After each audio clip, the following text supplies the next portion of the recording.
Hello guys, good morning, good afternoon, good evening, depending on the time when and where you're watching this video from.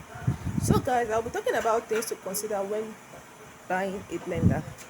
So the first thing you consider is the watts. Yes, you should know that the blender that has 300 to 600 watts cannot blend beans.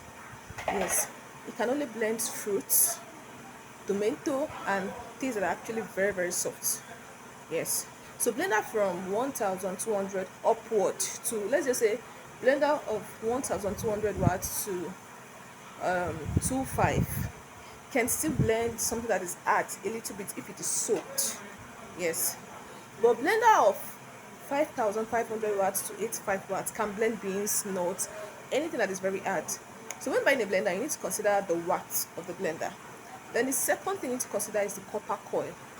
Do not buy a blender that does not have copper coil. Yes, and how to know a blender that does not have copper coil is when you start blending things on your blender and it starts emitting this burning smell.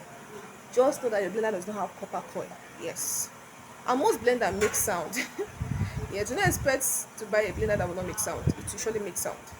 So like I said, there are two things to consider. Number one, the watt of the blender.